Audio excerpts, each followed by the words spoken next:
Good morning. Welcome. In the parsha this week, we have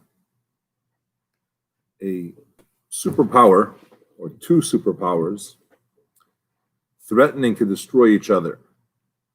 On a simple level, there's only one king there, a viceroy, second king, who is, of course, Yosef HaTzadik. And a little background in the story, you have Yosef was sold into Egypt as a slave. His brothers have no idea where he is. They definitely don't suspect that he is now the one that's leading Egypt and the entire effort. Good morning, Mike and Mikkel. They definitely don't suspect that he's one of those. He's the person in charge of the whole food operation in Egypt and the one that is giving them a hard time. Now, Yosef, as we know, he recognized them. He knew that they were his brothers. He knew exactly, obviously, what transpired. He knew about his brother Binyamin, and he gave him a very hard time. He had them go back to Israel. He had them bring the younger brother. Then he locked him up, and then he planted a cup in his bag and said he wants to take him as a slave. But just a few pieces that are important in the story to understand today's lesson. And that is that when their father Yaakov allowed the rest of the brothers to go into Egypt because there was a hunger in Israel and get food, he would not let his youngest son Binyamin go. Because last time when Yosef went somewhere, he never came back. He's presumed to be dead. So the youngest son, Benjamin, he wouldn't let him go. But Yosef, the king in Egypt, the viceroy, is giving them a hard time. And he says, I need you to bring your youngest brother here. And if you don't come back. So now they're really stuck. They need to come back for more food. They need to take Binyamin with them, but their father won't let. So after the food ran out, they told their father, listen, if you're not going to let us take Binyamin, we have nothing to go. We can't go get food. What's going to be? So he has no choice. But Yehuda guaranteed, and he said, I'm going to bring Binyamin back. Now, they took Binyamin and everything was fine. But as they left, Yosef, as I said, he planted his becher, his goblet, in Binyamin's bag. And now, as they left the city, Yosef sent somebody, they found the stolen goblet, and they said, that's it, we're going to keep him here as a slave, all you guys can go back home. And now we have a problem, because they're coming back home without Binyamin. So Torah relates, and this is really the opening of our parsha, that Yehuda approached Yosef in a very forceful way, and he started to threaten him. Now imagine you're sitting or standing in front of the throne of Egypt, the second to most powerful person, really in the world at that time, and leading a superpower army, leading a tremendously strong country, and you're going to start arguing with him or telling him what to do. And the Medrash tells us in detail exactly what happened. Yehuda said, listen, Mi komecha kepare, who's like you, like Pare, which means I'm going to take out my sword and I'll kill you and Pare.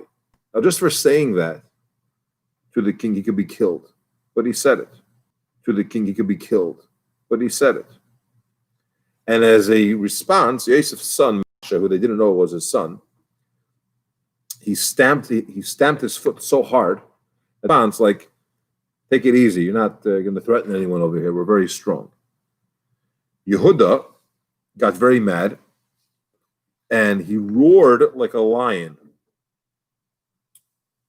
So you can imagine the drama that's going on there. And Yosef responded. He kicked a stone wall, stone more like a beam, and it crushed to pieces.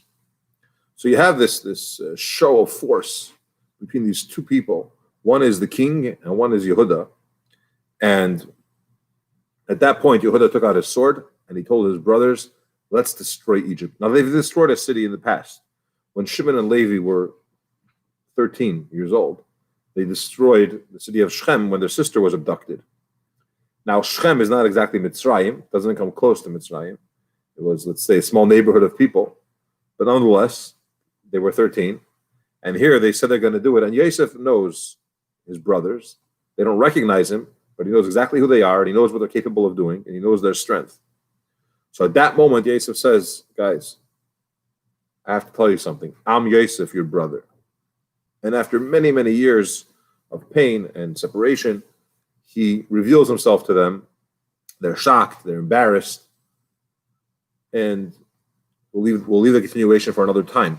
But I want to focus on here is the guts and where Yehuda gets that ability to confront Yosef in such a way. First of all, what are your chances? In a second, the guy just indicates, summons some guard, and he'll be over with. He'll kill him on the spot. It's not like you're even a match for this person. And even if you were a match, he's sitting on the palace. He's the second and most powerful person at the time. Yehuda and a few brothers, they're citizens. They're actually tourists from a different country. You're going against Egypt with their army, with their weapons. You're no match.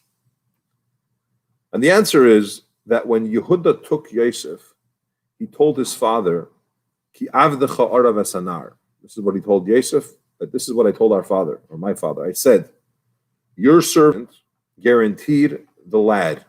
Before taking Binyamin, I guaranteed him. You want to know why I'm standing up and why I'm fighting for him and why I'm pushing so hard more than anyone else? Because I guaranteed him. Now, the idea of a guarantor, we know this from borrowing and lending money in Jewish tradition. It's not just in Jewish tradition, but in Jewish tradition it's very strong. When you borrow money from somebody, what you do is the lender wants some kind of guarantee that he's going to get the money back. So you get a guarantor. This guarantor signs that if you don't pay the loan, the debt, he's going to pay it for you. He's not going to try to pay it. He's not going to attempt to recoup the losses. He is standing in your place, and he is now fully responsible for the loan. It's like a co-signer. If you don't come up with the money, they could come to him not for half the money, but for the entire debt. There are two types of assistance. There are two types of devotion. There are two types of helping someone else out. You could try to help. You could put your best foot forward. It's not real commitment. Real commitment is when you guarantee yourself, which means when you stand in their place and you say, if they can't, you will. You take on the full level of responsibility. Yehuda was telling Yosef, I guarantee this boy. He wasn't such a boy. He was already an adult, but he was the youngest. I guarantee to bring him back. And therefore, I'm not responsible to try to help him. I'm going to do everything it takes. I don't care if it's risking my life. I don't care if it's fighting with the superpower, whatever it may be. I am here fully committed. And it's a very important concept of total commitment. A person needs to know that when you're undertaking something, when you're getting involved in an endeavor, if it's important, you go all the way. If it's not important and you're just wishy-washy about it and it doesn't really matter, fine.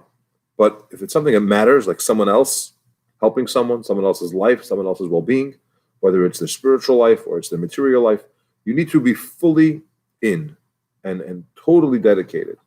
When the Rebbe spoke about this in 1981 or 82, he shared a story from the Chafetz Chaim. And he said that one time they're in Poland, there was some decree with the government and they needed to speak to several officials and ministers and try to change the situation for the Jewish people. And the Chafetz Chaim sent a delegation to the government. And they were not successful. They spoke to them. They weren't able to change or move that decree. And they came back and the Chafetz Chaim said, no, how was it? So they said, we didn't manage. We tried, but it didn't work. His response to them was, did you faint? Did you pass out? Any of you. And the Rebbe explained that if you're really into something and it really matters to you, you're not just showing up and doing your part, and if it works, good. If not, you just check off, I did my part, and you leave. It's not what it's about. If you're totally into it, if it really matters, it would have expressed itself. One of you would have fainted because he didn't manage to do it. That's how it's supposed to be when you come to help someone else out. And everything that happened with our ancestors, Avram, Yitzchak, Yaakov, and their son, Yaakov's sons, the 12 tribes, they're lessons for us of how we need to be a side hustle. It can't be something which is a good idea. It's nice, and if it works, good. If not, not. If it's affordable, great. If it's too expensive, I won't do it. It has to be out of a scenario. You have to have guaranteeing with the full extent for that child, whether it means in their education, their formal education, whether it means spending quality time with them, whether it means learning with them, helping them, being patient with them. But the idea is that we have to be guarantors, fully invested, totally dedicated for their well-being, to the extent it shouldn't happen that a person faints because they can't accomplish, they can't do what's demanded from them. Thank you for watching. As always, feel free to put a comment if you're watching this on the replay, or now if you're live on YouTube, Facebook.